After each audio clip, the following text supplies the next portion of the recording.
أعوذ بالله من الشيطان الرجيم بسم الله الرحمن الرحيم إن الله وملائكته يصلون على النبي يا أيها الذين آمنوا صلوا عليه وسلموا تسليما اللهم صل على سيدنا ونبينا وشفيعنا ومولانا محمد وعلى آل محمد وبارک وسلم۔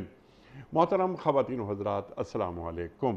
پیام صبح کے ساتھ ایک بار پھر حاضر میں ہوں آپ کا میزبان انیق احمد۔ خواتین و حضرات، جمعہ اور ہفتہ 2 دن سوال و جواب کے لیے ہوتے ہیں، آپ اور ہم جانتے ہیں۔ جمعے اور ہفتے کو ہم اپنے عہد کے ایک جید مفتی صاحب کو زحمت دیتے ہیں، وہ تشریف لاتے ہیں، ان کی خدمت میں ہم آپ کی جانب سے آئے ہوئے سوالات پیش کرتے ہیں تاکہ ان سے حاصل کی جائے رہنمائی، ہدایت، روشنی قرآن و سنت کے ذیل میں کہ ہمارا قرآن اور صاحب قرآن محمد مصطفیٰ احمد مجتبیٰ صلی اللہ علیہ وآلہ وسلم کس طرح اور کس انداز میں ہماری رہنمائی فرماتے ہیں۔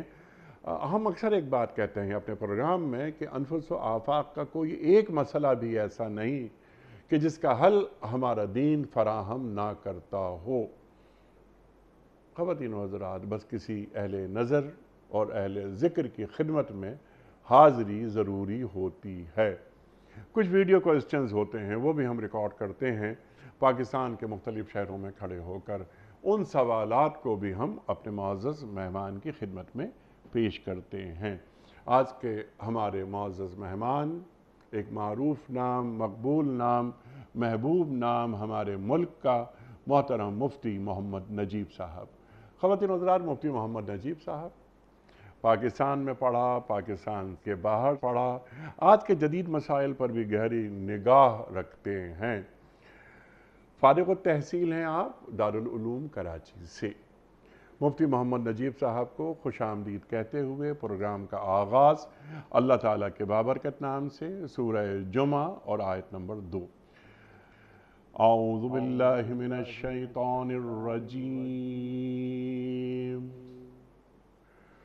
بسم اللہ الرحمن الرحیم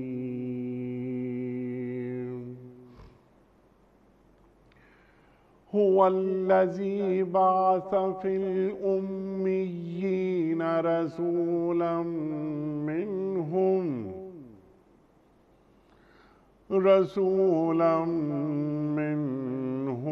یتلو علیہم آیاتہ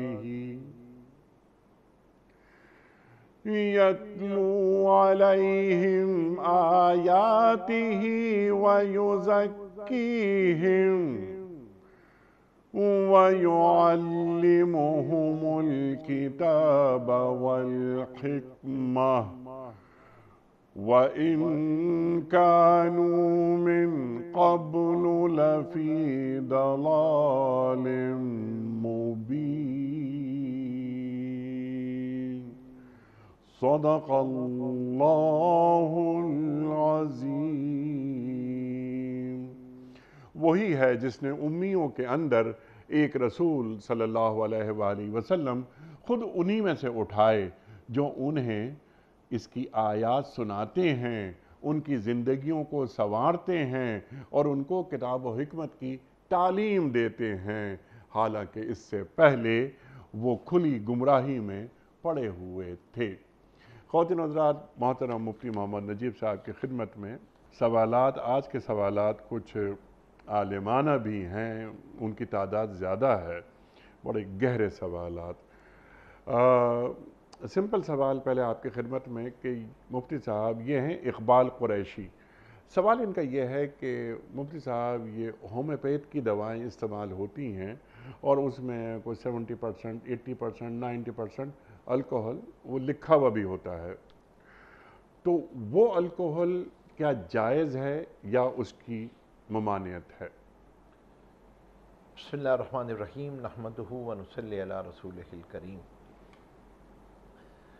دیکھیں، الکوہل کے حوالے سے ایک چیز تو یہ ہے کہ کون سا الکوہل ایسا ہے کہ جس کا استعمال داخلی خارجی ہر طرح سے ناجائز ہے. جی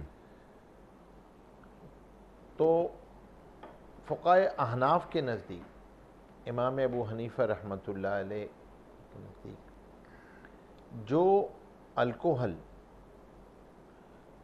یا شراب، خمر جو ہے وہ انگور یا کھجور سے بنائی گئی ہو، یعنی اس کی اوریجنل سورس انگور ہو، وائن فرام وائنریز، یا کھجور ہو، اس سے بنائی گئی خمر جو ہوگی وہ داخلی طور پہ بھی اس کا استعمال جائز نہیں ہے، خارجی بھی جائز نہیں، یعنی وہ بلکہ لکھا ہے بعض لوگوں نے کہ وہ نجس ہے، یعنی اگر وہ جسم پہ لگ جائے گی تو جسم ناپاک ہو جائے گا، کپڑے پہ لگ جائے گی تو کپڑا ناپاک ہو جائے گا.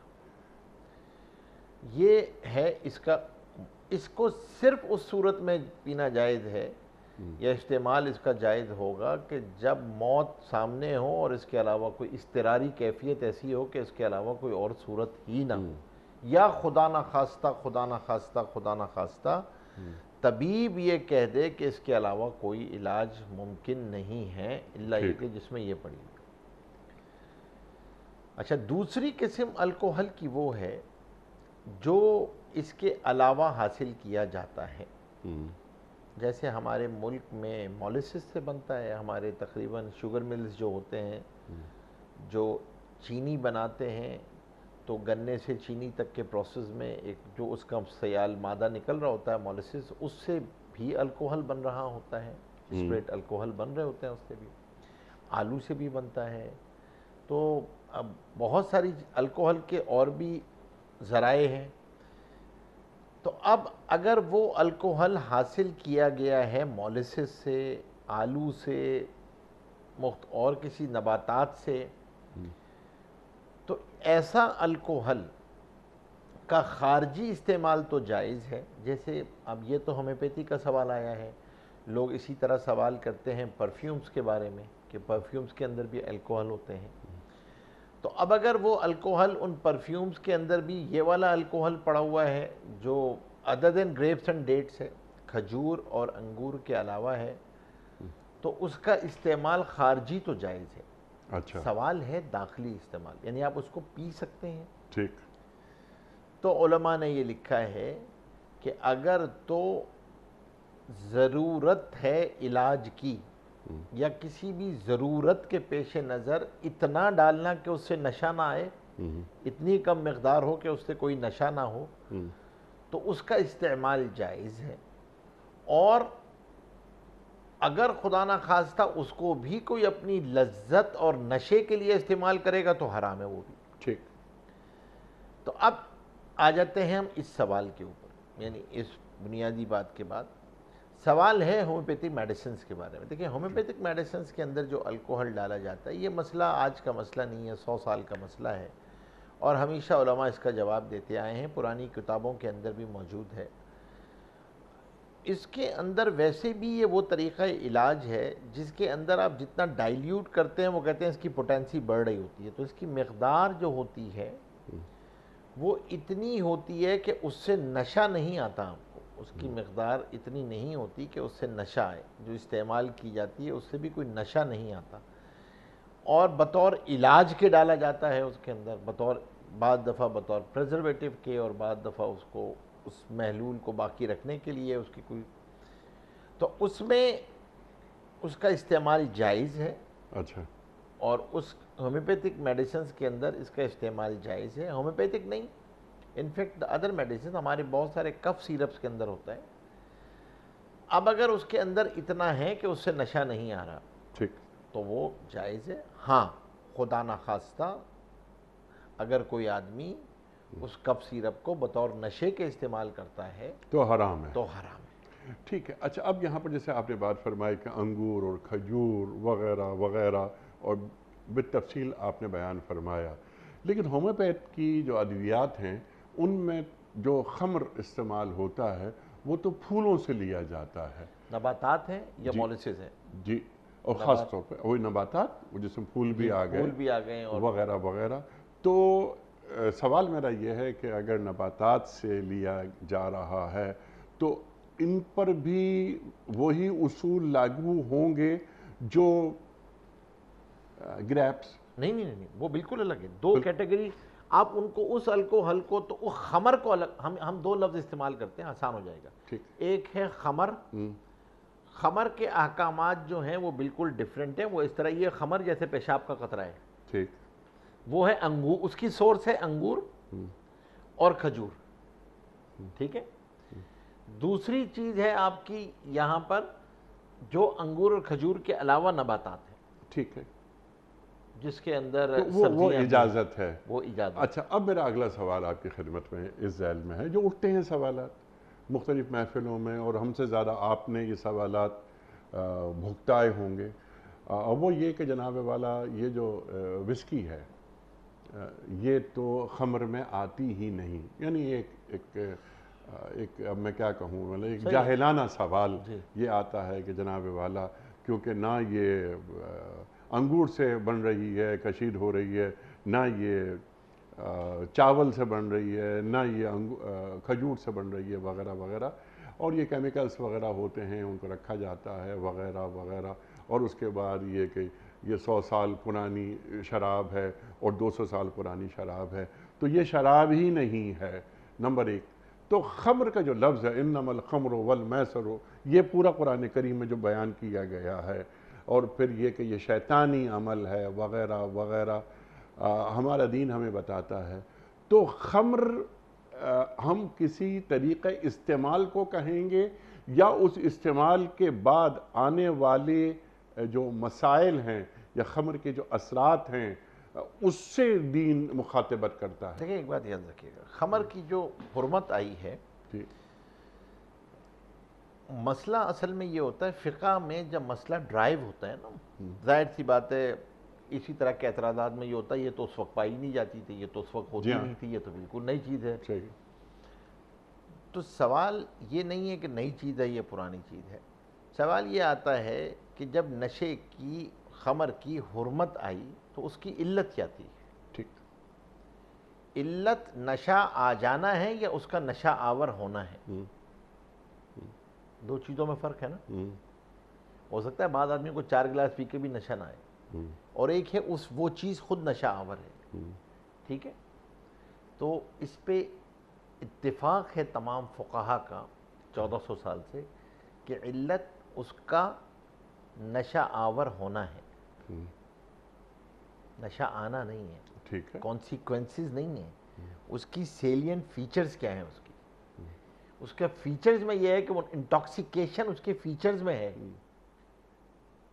اب جب آپ نے یہ مان لیا، اب اس کے ڈیریویٹیوز جتنے بھی ہوں گے، چاہے وہ ہیروئن ہے، چاہے وہ آئس ہے، چاہے وہ کوئی بھی، کیوں؟ کیونکہ اب آپ فقہ کے اصول پہ جائیں گے، سورسز آف شریعہ پہ جائیں گے. اب آپ یہ کہیں گے کہ یہ علت جہاں بھی پائی جائے گی وہ حرام ہوگی، کیونکہ اس علت کا حکم تھا حرام ہونا. ٹھیک ہے. جو چیز نشہ آور تھی وہ حرام تھی، تو وہ چاہے ہیروئن تھی تو حرام ہے، وہ آئس تھی تو وہ حرام ہے، وہ فلاں کوئی وسکی تھی جیسے آپ نے کہا، کوئی اور چیز تھی وہ حرام ہے. جی. سب حرام ہے. کیوں؟ کیونکہ وہ علت پائی جا رہی ہے قیامت تک. حکم تو قیامت تک ہے نا. ٹھیک.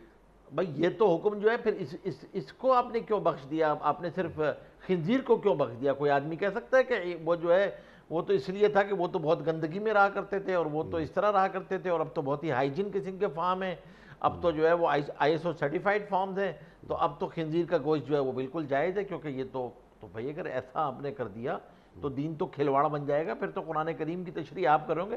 حدیث کیا کہتی ہے؟ فقہ کا تعامل کیا ہے؟ صحابہ کا عمل کیا ہے؟ آپ دیکھیں نا، ایک بات امپورٹنٹ چیز ہے، آپ فقہ، اصول فقہ کو ڈرائیو کہ آپ اس کے دیکھیں طریقہ کار کیا ہے. یہ نہیں ہو سکتا کہ آپ کہیے کہ 1400 سال سے تو امت کو سمجھ میں نہیں آیا، جو مجھے سمجھ میں آیا نا وہ اصل ہے.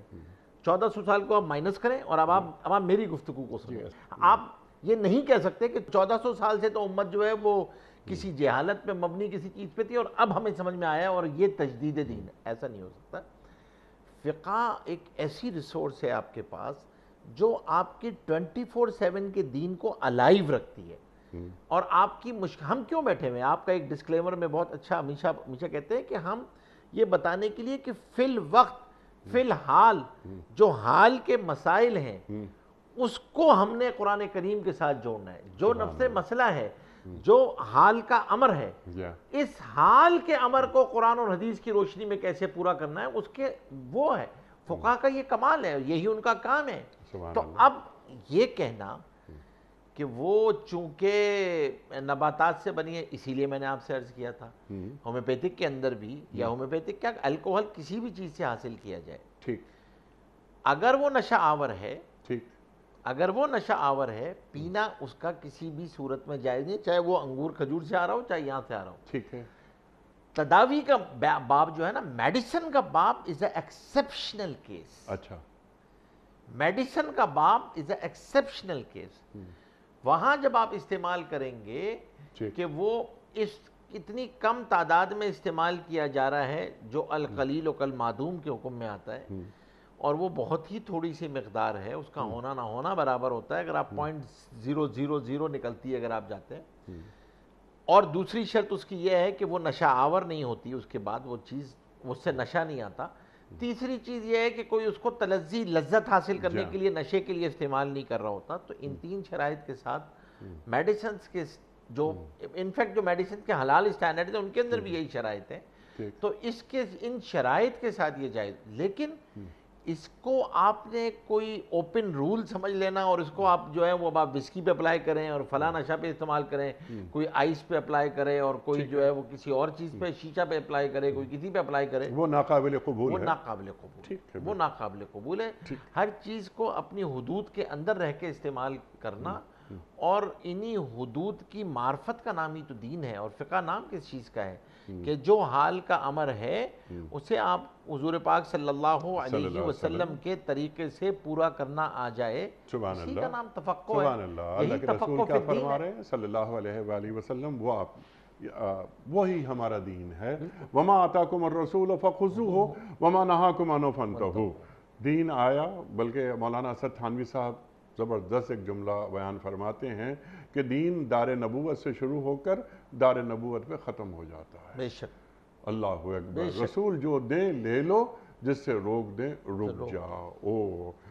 اگلا سوال لیتے ہیں، یہ بھی اس سے قریب تر ہے سوال، وہ بہت اچھا سوال ہے، چھوٹا سا، فیصل صاحب کا، کہ علاج کی شرعی حیثیت کیا ہے، اور یعنی یہ فرض ہے، سنت ہے، واجب ہے، مستحب ہے، کیا ہے یہ؟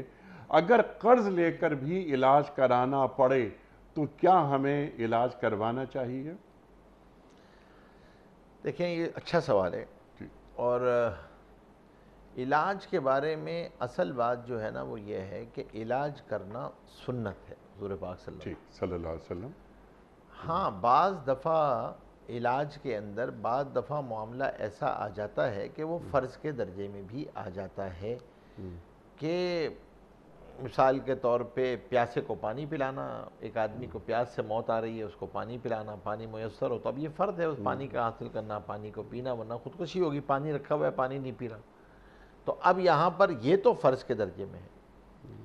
نارمل علاج کرانا، آپ کو تکلیف ہوئی اور آپ علاج کرانے کے لیے گئے، تو نارمل علاج کرانا یہ مسنون ہے. تیسری ایک اور کیٹیگری ہے، اور وہ کیٹیگری ہے علاج موہوم کی. مطلب آپ کو کوئی 90% چانسز ہیں کہ فائدہ نہیں ہوگا، 10% چانسز ہیں کہ فائدہ ہو بھی سکتا ہے. اچھا، کائنڈ آف اے کیٹیگری. آپ جاتے ہیں، ڈاکٹر کہتا ہے، اسٹریٹ اوے کہتا ہے کہ سر یہ ہے. یہاں شریعت نے معاملہ مبتلا بہی پہ چھوڑا ہے. اچھا، آپ سمجھتے ہیں اپنی صحت، استعداد، ہمت، مالی حیثیت کو دیکھ کے اگر تو آپ جا سکتے ہیں تو آپ جائیں، ورنہ کوئی آپ پہ جبر اور کوئی رسی نہیں. اللہ پہ بھروسہ کریں، تو یہ حکم یہی ہے. اب یہاں پر آپ کو یہ نہیں ہے کہ یہ فرض عین تھا مجھے ضرور حاصل کرنا ہے. اب یہاں پر جانے کے لیے اچھا، یہ بعض دفعہ یہ مسئلہ سب سے زیادہ درپیش ہوتا ہے اس وقت خدا نخواستہ جب کوئی کیس جو ہو خدا نخواستہ وینٹ پہ چلا جائے، وینٹیلیٹر پہ جا کے یہ مسائل بہت زیادہ پیچیدہ ہو جاتے ہیں، اور نوبت بعض دفعہ ایسی بھی آ جاتی ہے، اور اس میں بڑی مختلف صورتیں ہوتی ہیں، اسپتالوں کی بھی کچھ مجبوریاں ہوتی ہیں، اور بعض دفعہ جو ہے وہ کچھ ایسی لوگ پیشہ ور بھی اچھا رکھتے مفتی ہیں۔ صاحب، یہ تو ایکسٹریم کیس ہو گیا نا، ہر آدمی بینڈ پہ نہیں جاتا، اور پھر بینڈ پہ جانے والے آدمی کے تعلق سے فیصلے اس کے عزیز کر رہے ہوتے ہیں، تو کیا کیا جائے؟ پھر ایک نئی چیز مرسی کلنگ آ گئی ہے، نئی اصطلاح، کہ وہ پھر آلات ہٹا دیے جاتے ہیں کہ ڈاکٹر جواب دے دیتے ہیں کہ نہیں کچھ بھی نہیں۔ عام زندگی میں، روزمرہ زندگی میں بعض افراد علاج نہیں کراتے، انہیں کچھ بھی ہو جاتا ہے، وہ ٹھیک ہے ہم ٹھیک ہو جائیں گے وغیرہ وغیرہ، لیکن جیسے آپ نے فرمایا کہ علاج کروانا سنت رسول کریم صلی اللہ علیہ وآلہ وسلم ہے، تو ہمیں اپنی زندگی میں اپنی صحت کا خیال رکھنا چاہیے، کیونکہ یہ میری صحت، میری زندگی، میری جان، یہ اللہ کی امانت ہے۔ ایک ضعیف مومن کے مقابلے میں اللہ کو قوی مومن، اللہ کو قوی مومن قوی مومن درکار ہے، ایک ایسا ایک اس کے اندر ایک مجاہدانہ شان ہو۔ ایک کمزور لاغر آدمی وہ اللہ کو پسند نہیں ہے، تو جب تک میں اچھی صحت نہیں رکھوں گا، اللہ کا پسندیدہ بندہ صحت کے معاملے میں نہیں بنوں گا۔ تو اس سلسلے میں کیا تعلیم؟ دیکھیں آپ کی بات بالکل صحیح فرمایا، آپ نے بالکل درست فرمایا، اور اسی وجہ سے ایک ہم سنتے بھی رہتے ہیں، اور بعض دفعہ وہ فقہا کے قول سے بھی مل رہا ہوتا ہے کہ علاج کرنا سنت ہے، پرہیز کرنا واجب ہے۔ یہ جو پریونٹیو میجرز ہے نا، یہ واجب کے درجے میں ہے۔ آپ کو پتہ ہے کہ بھائی سردی ہے چل رہی ہے، اب آپ نے جو ہے وہ سردی کے انتظام ہی نہیں کیا، آپ نے کپڑے اس طرح پہن کے نکل گئے کہ اس سے ٹھنڈ لگ گئی، تو یہ چیز جو ہے اس کو پسند نہیں کیا ہے، آپ کے پاس ذرائع ہوتے ہوئے آپ نے اس چیز کو استعمال نہیں کیا۔ آپ کو پتہ ہے کہ ایک چیز آپ کو موافق نہیں ہے، ایک چیز آپ کے جسم کو موافق نہیں ہے، آدمی کا مزاج موافق نہیں ہے، اور اسی لیے بعض دفعہ تو علماء یہ فرمایا کرتے تھے، بعض کتابوں میں ملتا ہے کہ جہاں تمہیں اپنے بارے میں، اپنے مزاج کے بارے میں جاننا تمہارے لیے ضروری ہے، کہ تمہیں پتہ ہو کہ کیا چیز تمہیں موافق ہے، کیا چیز تمہیں ناموافق ہے۔ ہر جسم کی اللہ تبارک و تعالیٰ نے ساخت مختلف رکھی ہے، مزاج و مذاق مختلف رکھا ہے، تو یہ پتہ ہونا آپ کو ضروری ہے۔ اور پھر جب کوئی، اسی لیے آپ دیکھیں گے حضور پاک صلی اللہ علیہ وسلم نے ہر حدیث کی کتاب میں آپ کو طب نبوی کا باب ملے گا، ہر حدیث کی کتاب میں ملے گا، اور حضور پاک صلی اللہ علیہ وسلم نے فرمایا کہ کلونجی جو ہے وہ ہر بیماری سے شفا ہے، اور اس کے ساتھ جو ہے وہ حضور پاک صلی اللہ علیہ وسلم نے بہت ساری چیزیں خود بھی بتائیں۔ حضور پاک صلی اللہ علیہ وسلم مدینہ منورہ میں تشریف لائے، اور حضور پاک صلی اللہ علیہ وسلم نے بہت دفعہ تکلیف دہ علاج کو ناپسند فرمایا، یعنی معمول یہ تھا مدینہ منورہ کا کہ ان کے ہاں یہ معروف تھا کہ جب کوئی بھی علاج نہ ہو تو پھر داغ لگایا جاتا تھا، لوہے کو گرم کر کے اس جگہ کو، زخم کو بند کرنے کے لیے داغ لگایا جاتا تھا، لوہے کو گرم کر کے۔ حضور پاک صلی اللہ علیہ وسلم نے اس کو ناپسند فرمایا۔ اسی طریقے سے مدینہ منورہ کا معمول یہ تھا کہ جب بچوں کو ٹونسلز ہو جاتے تھے، بڑے ان کے غدود بڑھ جاتے تھے، تو وہ کچھ لوگ خاص تھے، کچھ خواتین، اور وہ کہ وہ اس کا وہ دبا کے اس کو ختم کر دیتے تھے غدود کو، جیسے ہم ٹونسلز آپریٹ کر کے باہر نکالتے ہیں نا، وہ اس کو دبا دیتے۔ حضور پاک صلی اللہ علیہ وسلم نے اس کو ناپسند فرمایا، اور فرمایا کہ یہ جو ہے یہ تکلیف ہے، اور فرمایا کہ اپنے بچوں کو قسط ہندی کھلایا کرو، تو دوا ارشاد فرمائی، اس کے مقابلے میں دوا بتائی قسط ہندی۔ اچھا ہمارے ساتھ ایک کم قسمتی یہ ہوئی، ایک کام حکیم سعید صاحب نور اللہ مرقدہ نے شروع کیا تھا، لیکن آج امت کی سطح پہ بھی اور ہم اپنے ملک کی سطح پہ بھی، ہمارے یہاں فارما کی ہر جگہ پہ یونیورسٹیز میں ایک فارما کے باقاعدہ شعبے ہیں، یس فارما کرا رہے ہوتے ہیں، ایم ایس سی ہو رہا ہوتا ہے، لیکن طب نبوی کے باب پہ تحقیق نہیں ہو سکی، R&D نہیں ہو سکی۔ جب حضور پاک صلی اللہ علیہ وسلم فرما رہے ہیں تو آپ یہ تو دیکھیں کہ بھائی کس پوٹینسی میں، کس مرض میں کلونجی کس طرح استعمال کی جا سکتی ہے، قسط ہندی کس طرح استعمال کی جا سکتی ہے، کھجور کس طرح استعمال ہو سکتا ہے، ستو کہاں استعمال ہو سکتا ہے۔ حضور پاک صلی اللہ علیہ وسلم کی غذا میں تو ستو ہے، اب آج کوئی اور کہہ رہا ہے آرگینک والا، تو اب آپ کو سمجھ میں آ رہا ہے، اب وہ شوگر والے کہہ رہے ہیں، ہارٹ والے کہہ رہے ہیں، تو آپ کہہ رہے ہیں کہ ہاں بھائی سب سے اچھی چیز جو ہے وہ آپ ستو پیو اور جو کا ستو پیو، اور یہ ستو جو ہے یہ سب سے زیادہ دودھ ہضم ہے۔ لیکن میں آپ سے سوال کرتا ہوں نا، کیا ہمارے پاس اس کی کوئی آج کی دنیا میں، جو آج کی دنیا کیس اسٹڈی مانگتی ہے، آج کی دنیا وہ آپ سے پورا پروف مانگتی ہے کہ بھائی کتنے لوگوں پہ اس کے ٹیسٹ ہوئے، کیا کیا ہوا، وہ کلونجی، شہد، اور پھر اسی طریقے سے قسط ہندی، زیتون، جی، کھجور، جو سب پریونٹیو میجرز ہیں، میتھی، اب آپ سوچئے نا، یہ سب وہ چیزیں ہیں جو حدیث میں آ رہی ہیں نا۔ اب آپ اس کے بارے میں باقاعدہ ہمارا ایک شعبہ ہونا چاہیے تھا جو اس پہ ایک تحقیق کرتا، کیونکہ ہمارا یہ ایمان ہے، جی، وما ينطق عن الهوى ان هو الا وحی یوحی، حضور پاک صلی اللہ علیہ وسلم بہرحال وحی کے کلمات ہیں نا۔ اب آپ نے اس پر بھی ریسرچ ہونی چاہیے۔ تو ایک بات جو آپ نے سوال اٹھایا تھا، سب سے پہلی چیز تو یہ کہ یہ واجب ہے کہ اپنی صحت کا آدمی خیال رکھے، مضر، اسی لیے اسباب حرمت جو ہیں چیزوں میں، جو اسباب حرمت ہیں، جی، یعنی حرمت کے جو اسباب ہیں جس میں نجاست ہے اور جس میں یہ الکوہل ہے اور اس کرامت انسانی ہے، انسان کے اعضاء ہیں، یہ سب، اسی میں ایک بہت بڑا سبب کسی چیز کے حرام ہونے کا مضر صحت ہونا ہے، جی۔ کہ یہ مضر صحت ہے۔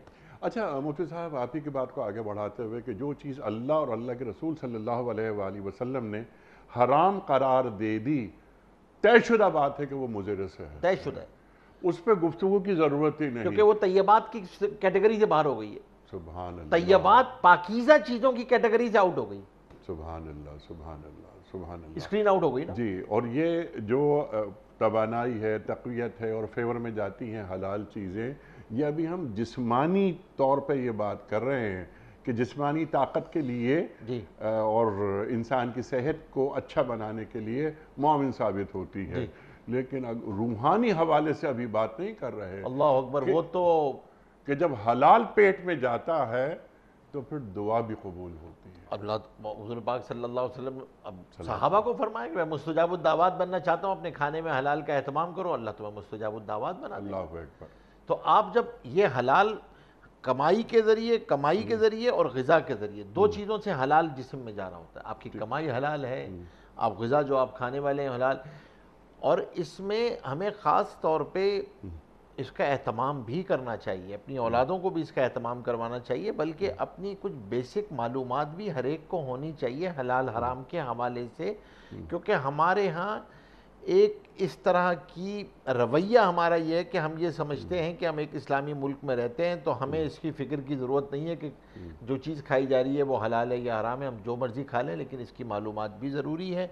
تو خلاصہ کلام یہ ہے کہ یہ رویہ کہ نہیں جی میں تو بس علاج نہیں کراؤں گا، میں تو ایسے ہی رہوں گا، یہ رویہ پسندیدہ رویہ نہیں ہے۔ سبحان اللہ۔ پسندیدہ رویہ یہ ہے کہ یہ جسم امانت ہے، اللہ تبارک و تعالیٰ کی امانت ہے، اس کا بھی حساب دینا ہے، اور آپ کا جسم قوی ہوگا تو اللہ کی عبادت میں آپ لگ سکیں گے، ورنہ آدمی اللہ کی عبادت سے بھی جائے گا، بیمار ہوگا تو روزوں سے جائے گا۔ تو بیماری مانگنی تو نہیں چاہیے، لیکن یہ کہ پریونٹیو میجر اختیار کرنے چاہیے، اور پریونٹیو میجر اسی لیے وہ ساری کی ساری ورزش ہے، ساری کی ساری صحت کی چیزیں ہیں اور تندرستی کی چیزیں ہیں، تو اس کا خاص طور پہ ہمیں خیال رکھنا چاہیے، اور مضر صحت چیزوں سے بچنا چاہیے۔ حکومت کو بھی اس کو خاص طور پہ خیال رکھنا چاہیے۔ بہت ساری چیزیں دنیا پروف کر چکی ہے، دنیا پابندی لگا چکی ہے ٹیکسوں کے ذریعے اور اس کے ذریعے، اور ہمارے ہاں اس کے خلاف کوئی ابھی تک کوئی ایسی چیز ہے ہی نہیں کہ لوگ اس کو غلط سمجھیں، اور وہ سب چیزیں پروون ہیں۔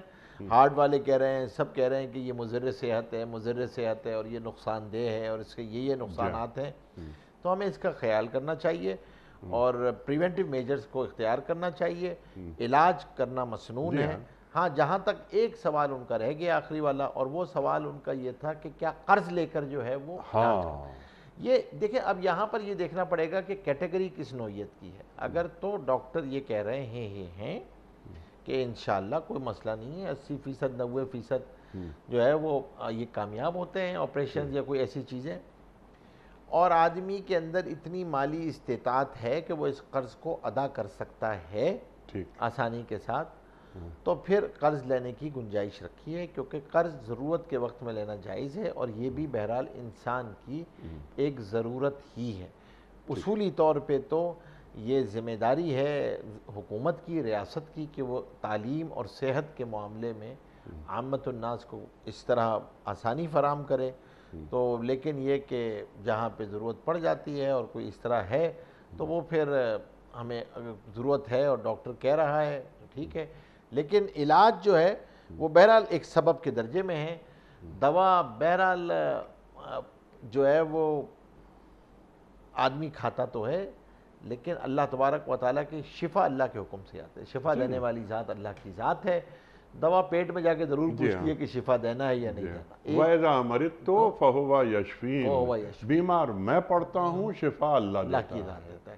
تو یہ سارے اسباب کے درجے میں ہیں، لیکن اسباب کے اندر بھی شفا ڈالنے والی ذات وہ اللہ کی ذات ہے، مسبب الاسباب اللہ کی ذات ہے۔ سبحان اللہ، یہ صرف سبب کے درجے میں ہے، سبحان اس یقین کے ساتھ لینی چاہیے۔ دوا اپنی ذات کے اعتبار سے شفا دینے والی، شفا اللہ کے حکم میں، دوا لینا ہمارا کام یہ ہے، ہمارا کام، شفا دینا دینے والی ذات اللہ کی ذات ہے۔ ایک ہی دوا ایک مریض کے لیے کارگر ہوتی ہے، دوسری مریض کے لیے مفید ثابت نہیں ہوتی۔ اور کون ہے جو شفا دے رہا ہے؟ وہ اللہ دے رہا ہے۔ اور اسی لیے علاج کے اندر دعا اور صدقے کو بھی شامل کرنا چاہیے، وہ بھی علاج کا حصہ ہے۔ دعا اور صدقہ، دعا صدقہ بلاؤں کو دور کرتا ہے، اس کا اہتمام کرنا چاہیے کہ بیماری آئے تو دعا اور صدقہ، خاص طور پہ آپ یہ دیکھیے کہ بیمار کی عیادت کے لیے جائیں اور 7 مرتبہ یہ دعا پڑھ لیں، اسأل اللہ العظیم رب العرش العظیم ان یشفیک، تو فرمایا کہ موت کے علاوہ اس کو ہر بیماری سے اللہ جل شانہ شفا عطا فرمائیں گے۔ تو عیادت کے بھی فضائل ہیں، وہ مطلب دعائیں بھی ہیں، دعاؤں کا بھی اہتمام رکھے جو مسنون ہے، جس طرح علاج کرنا مسنون ہے، دعا مانگنا مسنون ہے، صدقہ کرنا مسنون ہے، یہ تینوں چیزیں علاج کے اندر شامل ہیں۔ سبحان اللہ، تینوں چیزیں علاج کے اندر شامل بالکل بالکل، سبحان اللہ۔ اللہ سے دعا کے ذریعے تعلق ہمیشہ برقرار رکھیں۔ اور جس طرح سورہ فاتحہ کے بارے میں آتا ہے کہ شفا ہے، سورہ فاتحہ کا پڑھنا شفا ہے۔ جی ہاں بالکل، یہ سورہ شفا ہے۔ اچھا، محمد خالد صاحب کا سوال ہے، اور یہ سوال بہت اہم سوال ہے، اور اس پر کبھی بات ہی نہیں ہوئی آج تک، ہمارے پروگرام میں بھی بات نہیں ہوئی۔ اچھا، نیا سوال ہے۔ محمد خالد صاحب فرما رہے ہیں کہ ہمارے کاروبار میں بعض مرتبہ ایسٹ کو استعمال کرنے والا کوئی اور ہوتا ہے، اور ایسٹ کسی اور کا ہوتا ہے، یعنی مالک کوئی اور ہوتا ہے، اور اوریجنل یعنی جو پیپرز ہیں، پیپرز پر مالک کوئی اور ہوتا ہے۔ تو سوال یہ پیدا ہوتا ہے کہ زکوٰۃ اور میراث کے احکامات کس طرح لاگو ہوں گے؟ سوال کلیئر ہے نا؟ سوال میں مثال یعنی ایک فرض کیجئے کہ ایک عمارت ہے، وہ عمارت میں استعمال کر رہا ہوں، مالک بظاہر مالک کوئی اور ہے، لیکن پیپرز پہ کوئی اور مالک ہے۔ اگلی بات جو ہم نے ابھی پچھلے 2-3 سال 4 سال میں جو خبریں آئی ہیں، میرے اکاؤنٹ میں 28 کروڑ روپے پڑے ہوئے ہیں۔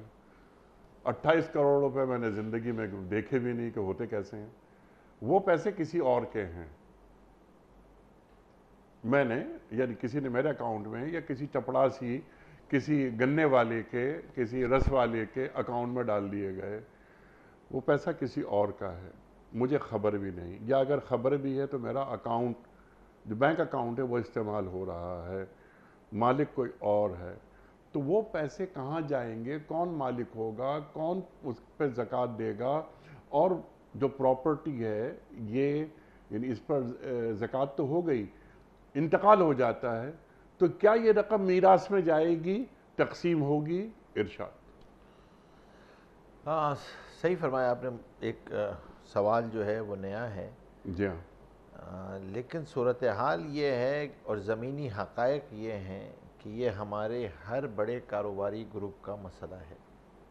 جی ہاں، جو ہمارے جی ہاں، چاہے وہ فیملی گروپس ہوں، چاہے وہ پارٹنرشپس ہوں، مسئلہ یہ ہے کہ جو ہمارا حکومت کا قانونی نظام ہے اور وہ جو ٹیکسز کا نظام ہے اس کی وجہ سے، اور یہی وہ چیز ہے جس کو ختم کیا گیا تھا جسے بے نامی کی جائیدادیں جی کہتے ہیں۔ جی جی جی اب بنیادی طور پہ یہ جو سوال ہے نا، یہ بے نامی کی جائیداد سے متعلق ہے۔ ٹھیک۔ اس کے اندر جو سب سے بڑا مسئلہ آتا ہے، اب ایک صاحب ہیں، انہوں نے کاروبار شروع کیا، کاروبار شروع کرنے میں اب گاڑیاں آ رہی ہیں۔ اچھا، گاڑی جو ہے وہ 3 بھائیوں نے کاروبار شروع کیا تھا، 3 بھائیوں نے کاروبار کو شروع کیا۔ کاروبار کرنے میں ایک بھائی جو ہے وہ مثال کے طور پہ بہت زیادہ انوالو تھے، چیزیں ان کے پاس تھیں اور انہوں نے اکثر چیزیں ان کے نام پر تھیں ٹیکس سے بچنے کے لیے۔ تینوں شریک تھے، تینوں شریک تھے، کاروبار ایک مشترکہ کاروبار تھا، جوائنٹ اونڈ ایسٹس تھے، اوپر امبریلا، کاغذوں کے اندر مختلف۔ تو اب کسی بھائی نے اپنی بیگم کے نام کر دیا، جی ہاں، کسی نے بیٹی کے نام جی رکھا، ہاں۔ کسی نے فلاں کے نام رکھا۔ اب یہ آ گئی پیپر کی اونرشپ جو آپ کہہ رہے ہیں، جو کاغذ بول رہا جی تھا، ہاں، کاغذ اسی طرح بول رہا تھا۔ اچھا، اب یہ ہوا کہ آگے استعمال میں ہو سکتا ہے کہ آگے کوئی پراپرٹی کو وہ کرائے پر دے دیں تو کوئی اور لیسی بیٹھا ہوا ہو اس کے اندر، کوئی اور کرایہ دار بیٹھا ہوا ہو، استعمال کر رہا ہوں۔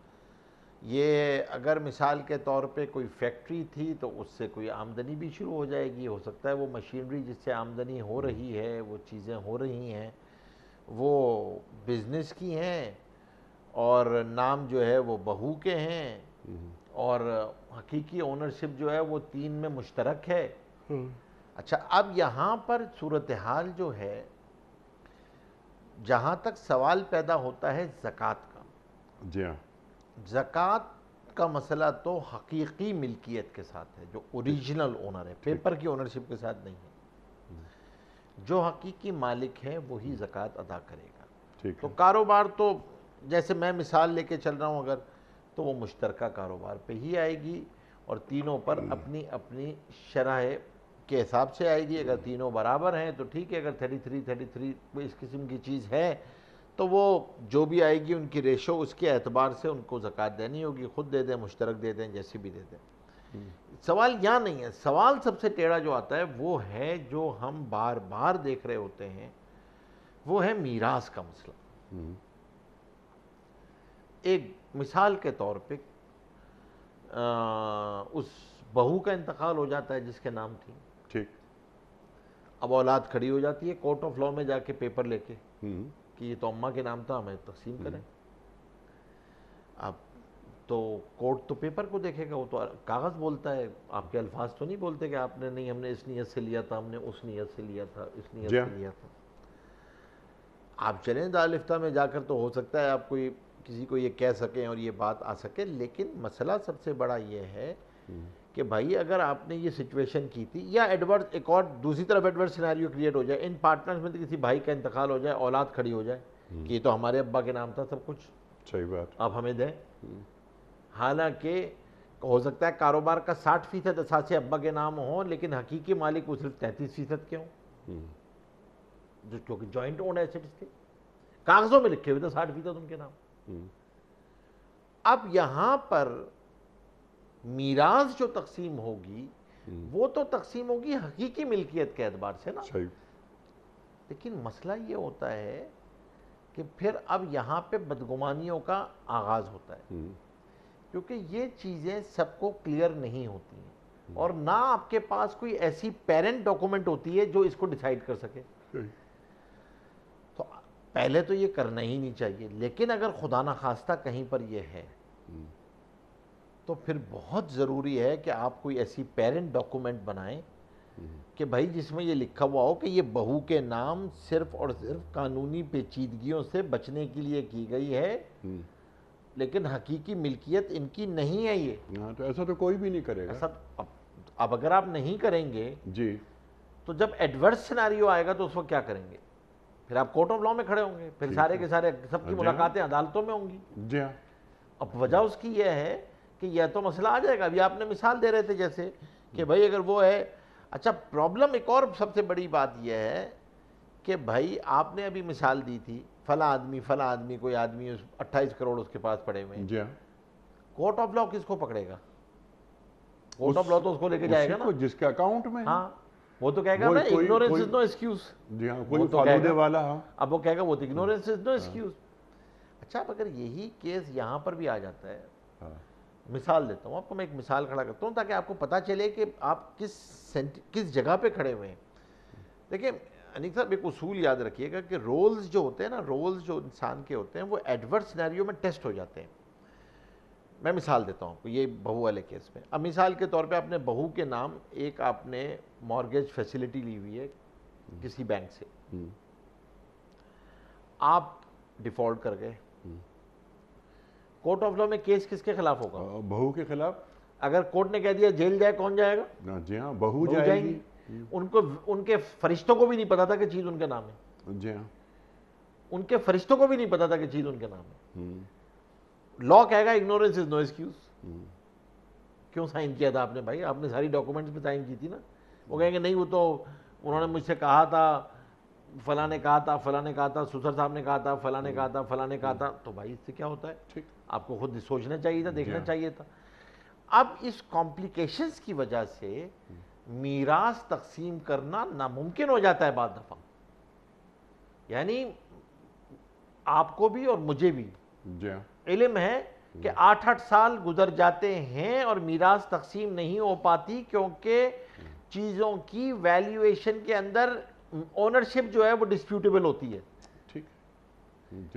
اور یہ یاد رکھیے گا نیک صاحب, دیکھیں ایک بہت بڑی چیز جو میرے اور آپ پہ سب کی ذمہ داری ہے, چاہے وہ 5,000 روپے کماتا ہے مہینے میں یا 5 کروڑ کماتا ہے, کہ آپ اپنی ایسٹ لسٹ مینٹین کریں تاکہ میراث کوئی وہم پہ تھوڑی ہوتی ہے بھائی. میراث تو ایسٹ لسٹ ہوگی تو میراث تقسیم ہوگی نا. ایسٹس ہی نہیں پتا کیا ہے تو میراث کیسے تقسیم ہوگی؟ ٹھیک ہے. پھر ایک سوال یہ بھی ہے, میراث کی بڑی اہمیت ہے جو آپ نے بالکل تفصیل سے بیان فرما دیا کہ میراث سے پہلے اس کا اصل مالک کون ہے اور ان پیسوں پر زکوٰۃ کون دے رہا ہے. دے بھی رہا ہے کوئی یا زکوٰۃ نہیں دے رہا کہ میں نے اپنے پیسے کہیں اور رکھوا دیے ہیں, اسے معلوم ہے کہ یہ پیسے میرے نہیں کسی اور کے ہیں. زکوٰۃ نہ وہ دے رہا ہے نہ یہ بندہ دے رہا ہے کہ جس نے پیسے رکھوائے ہیں, یا پراپرٹی ٹرانسفر کرائی ہے کسی اور کے نام پر, کرائے پہ چڑھا دیا. پراپرٹی اصل میں میری ہے, میرا چپڑاسی یا میرا کزن, میرا کوئی دوست, چل تیرے نام میں چڑھا رہا ہوں. اب اس سے ملنے والی رقم اس پر زکوٰۃ کون دے رہا ہے؟ بالکل آپ نے درست فرمایا. میراث کا پتہ ہو, جی زکوٰۃ کا پتہ ہو, اور بھیا کسی کو یہ بھی پتا ہو کہ میری کون سی پراپرٹی کس چپڑاسی کے نام ہے. ورنہ انتقال ہو گیا تو کسی کو کوئی وہی تھوڑی آئے گی. بے نامی جیسے آپ نے کہا کہ وہ بے نامی, بھائی کسی کو پتا تھوڑی چلے گا. جی ہاں. اب آپ سوچیں, جی میں بات آپ کو ارشاد. ایک واقعہ میرے ساتھ پیش آیا کوئی 3-4 سال پہلے, اور میں ایک صاحب کا انتقال ہوا, ہمارے جاننے والوں میں تھے. میراث کا مسئلہ آیا, ایسٹس ان کے آئیڈینٹیفائی نہیں ہو رہے تھے. اولاد نے مجھ سے رابطہ کیا, خیر ان کے پاس جا کر بیٹھے ہم, ان سے بات ہوئی. اب ایسٹس ہی نہ پتہ چلیں, اور وہ کہیں گے نہیں ایسٹس تو تھے. ایسٹس جو آئیڈینٹیفائبل تھے وہ بہت تھوڑے سے تھے. اب سمجھ نہ آیا مجھے.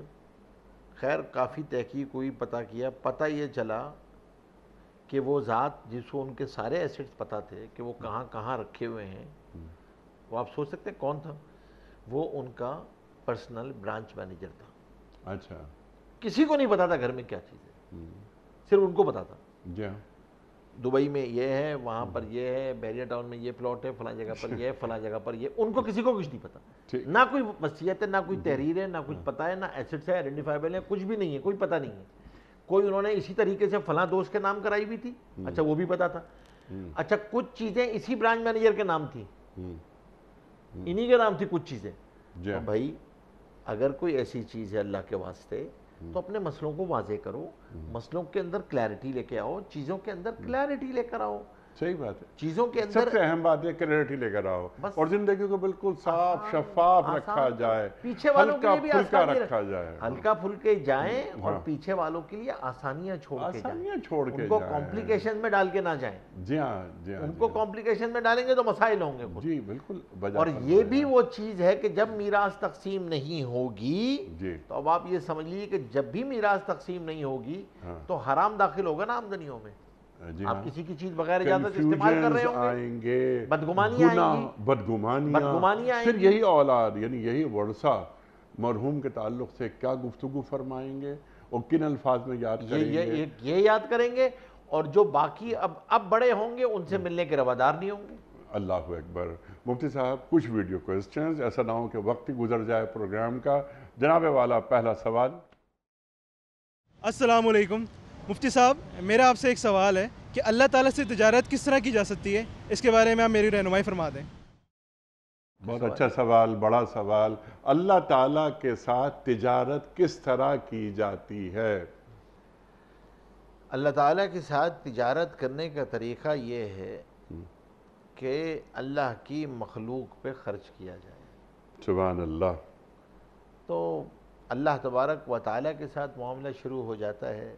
اللہ تبارک و تعالیٰ کہتے ہیں کہ بھائی کون ہے جو ہمیں قرض دے گا. اللہ تبارک و تعالیٰ نے وَمَن يُقْرِضِ اللَّهُ قَرْضًا حَسَنًا, تو اللہ نے اپنے آپ کو اس صورت میں لا کے کھڑا کیا. تو اس لیے جب صحابہ کو یہ پتہ چلا کہ اللہ تبارک و تعالیٰ قرض مانگ رہے ہیں تو حضور پاک صلی اللہ علیہ وسلم فرمایا ہاں. تو صحابہ اکرام رضی اللہ اجمعین نے, کسی کے پاس باغ تھا تو اس نے باغ اللہ کے راستے میں صدقہ کیا, زمین تھی تو زمین اللہ کے راستے میں صدقہ کی, اور ہمیں واقعات ہمارے سامنے ہیں. تو اللہ کے راستے میں خرچ کرنا, صدقہ کرنا, لوگوں کے اوپر خرچ کرنا, کوئی بھوکا ہے تو اسے کھانا دے دینا, کسی کے پاس کپڑے نہیں ہیں تو کپڑے دے دینا. حضور پاک صلی اللہ, حدیث قدسی ہے, اللہ جل شانہ فرماتے ہیں کہ محشر کے میدان میں اللہ تبارک و تعالیٰ اس بندے سے کہیں گے کہ میں بھوکا تھا اور میں مجھ سے تجھ سے کھانا مانگا, تو نے مجھے کھانا نہیں کھلایا, اور میرے پاس کپڑے نہیں تھے, میں نے تجھ سے کپڑے مانگے, تو نے کپڑے نہیں پہنایا. تو اس نے کہا یا اللہ آپ تو ان سب چیزوں سے پاک ہیں. میں نہیں, میرا فلاں بندہ تیرے پاس آیا تھا, اس نے مانگا, تو نے اس کو کھانا نہیں کھلایا. میرا فلاں منگا آیا تھا کپڑے مانگنے کے لیے, تو نے اس کو کپڑے نہیں دیے. تو اب آپ اللہ کے ساتھ معاملہ کرنا چاہتے ہیں تو اللہ کی مخلوق پہ خرچ کرنا شروع کر دیں. اللہ تبارک و تعالیٰ کی مخلوق پہ خرچ کر رہے ہوں گے تو یہ اللہ سے تجارت ہے, کیونکہ اللہ کا وعدہ ہے کہ اللہ تبارک و تعالیٰ 10 گنا کر کے لوٹا دیں گے. ٹھیک. اچھا, یہ تو ایک تعلق, اللہ تعالیٰ کی خشیت, اللہ تعالیٰ کو راضی رکھنا, اللہ تعالیٰ کی خوشنودی درکار ہے ہمیں اور آپ کو, ہم وہ کام کرتے ہیں. لیکن جو قرآن کریم فرماتا ہے, مثال اس سوال کے ذیل میں قرآن کی ایک آیت ذہن میں آئی کہ ان اللہ اشتری من المؤمنین انفسهم واموالهم بأن لهم الجنہ. بأن لهم الجنہ. یہاں اللہ کس تجارت کی بات کر رہا ہے؟ دیکھیں یہ تو اللہ تبارک و تعالیٰ نے آپ کو یہ کہا ہے کہ بھائی دیکھو تم جو ہے نا وہ ایک ایڈوانس پیمنٹ کر دو, وہ تجارت کر لو میرے ساتھ. ہاں تجارت ڈیل کر لو, ایڈوانس پیمنٹ ڈیفر ڈیلیوری. ٹھیک ہے, جس کو ہمارے یہاں فقہ کی اصطلاح میں, ویسی میں کہہ رہا ہوں تمثیلاً کہہ رہا ہوں, صرف فقہ کی اصطلاح میں ایک ٹرمنالوجی, ایک سیل ہوتی ہے, اس کو کہتے ہیں بے سلم. سلم یہ ہوتی ہے کہ 100% ایڈوانس پیمنٹ کرنی ہوتی ہے, ڈیلیوری ڈیفرڈ ہوتی ہے کہ آپ 3 مہینے بعد 4 مہینے بعد آپ ڈیفرڈ ڈیلیوری. میں نے آم کا باغ لینا تھا تو میں نے اس کو 100% پیمنٹ کر دی اور اس نے مجھے پھر 3 مہینے بعد آم دے دیے. اب یہاں پہ اللہ تبارک و تعالیٰ نے بندے کے ساتھ معاملہ کیا ہے کہ دیکھو تمہارے پاس 2 چیزیں, تمہاری جان ہے اور تمہارا مال. اب عجیب بات کیا ہے, اس کو تمہارا کہا ہے حالانکہ وہ بھی اللہ کے دیا ہوا ہے, وہ بھی اللہ کی دی ہوئی ہے, اور اللہ نے کہا چلو یہ سمجھو کہ یہ تمہارا ہے, تم مجھے یہ دے دو. وہ جان انفسہم, وہ بھی جان ہم نے تمہیں دی ہے, ہم نے تمہیں دی ہے, اور مال جو ہم نے تمہیں دیا ہے, اچھا وہ ہمیں دے دو. یعنی ہمیں دے دو کہ کیا مطلب, ہماری مرضی کے مطابق استعمال کر لو, جان کو بھی اور مال کو بھی. وہاں سے گارنٹی لے لو بِأَنَّ لَهُمُ الْجَنَّةُ, کہ تمہارے لیے جنت ہے, تو دنیا میں بھی تمہیں مل جائے گا. اچھا, اور دنیا میں اللہ نے معاملہ عجیب رکھا ہے, مانگا ہے مال کے دے دو, سودا ہے بن دیکھے کا, اور یہ کہہ دیا 10 گنا کر کے ریمبرس کر دوں. اللہ تعالیٰ اپنے کھاتے میں فرمایا حاجی جاتا ہے نا تو حاجی فقیر نہیں ہوتا, آپ کا جو کچھ حج پہ خرچہ آتا ہے اللہ ریمبرس کر دیتا ہے. اللہ ٹی اے ڈی اپنے کھاتے میں نہیں رکھتے, آپ کو لوٹا دیتے. سبحان اللہ, سبحان اللہ. اللہ تبارک و تعالیٰ کا معاملہ بندے کے ساتھ ایسے رحم کا ہے, ایسے کریم ذات ہے وہ, کہ اس نے اتنی آسان تمثیل دی ہے جو تمہاری سمجھ میں آ جائے کہ بھائی اپنی جان کو میری مرضی کے مطابق استعمال کر لو, ایک اور قدم اپنے تمہارا مال کو میری مرضی کے مطابق استعمال کر لو. ایک قدم تمہارا نفس اور خواہشات پہ, دوسرا قدم جنت میں. سبحان اللہ, سبحان نفس پہ ایک قدم رکھ لو خواہشات پہ, نفس اور خواہشات پہ, دوسرا قدم جنت میں ہے. اور قدم رکھنے کا مطلب یہ نہیں کہہ رہا کہ جنگل میں چلے جاؤ, نہیں, مال کو اور جان کو میری مرضی کے مطابق استعمال کرو اور میرے بندوں پر, اور میرے بندوں پہ خرچ کیونکہ کرو. الخلق عیال اللہ, تمام مخلوق اللہ کا کنبہ ہے, یہ خدائی کنبہ ہے, اس کا خیال رکھو. مفتی صاحب آپ کا بڑا ممنون, بڑا شکر گزار, آپ تشریف لائے. خواتین حضرات, وقت یہاں مکمل ہوا ہمارے آج کے پروگرام کا. آپ اور ہم جانتے ہیں کہ جمعہ اور ہفتہ 2 دن ہوتے ہیں سوال و جواب کے لیے, اور پیر, منگل, بدھ اور جمعرات یہ 4 دن ہم نے رکھے ہیں قرآن کریم کی مختلف آیات کی تفسیر اور تفصیلات کو سمجھتے ہیں اپنے عہد کے جید علماء سے. وہ تشریف لاتے ہیں اور ہمیں قرآن کریم سے قریب کر دیتے ہیں. لیکن جمعہ اور ہفتہ سوال و جواب, بعض اوقات کنفیوژنز ہوتے ہیں, نئے نئے سوالات آتے ہیں, اور ہماری یوتھ خاص طور پر کبھی کبھی پریشان ہو جاتی ہے. تو ہم بلاتے ہیں ایک صاحب نظر کو, ایک صاحب ذکر کو, ایک صاحب فکر کو. وہ تشریف لاتے ہیں اور ہمارے اور آپ کے پوچھے گئے سوالات کے جوابات قرآن و سنت کی روشنی میں عطا فرماتے ہیں. میں ایک بار پھر مفتی نجیب صاحب کا شکر گزار. پیام صبح کا اختتام ہوتا ہے روزانہ ایک قول پر, اور وہ قول ہوتا ہے صاحب نہج البلاغہ امیر المومنین حضرت علی مرتضیٰ کرم اللہ وجہہ کا. آپ فرماتے ہیں, بے شک تم آخرت کے لیے پیدا کیے گئے ہو, اس کے لیے عمل انجام دو. بے شک تم آخرت کے لیے پیدا کیے گئے ہو, اس کے لیے عمل انجام دو. سبحان اللہ, سبحان اللہ. اپنے میزبان انیق احمد کو کل تک کے لیے اجازت دیجیے. خدا حافظ.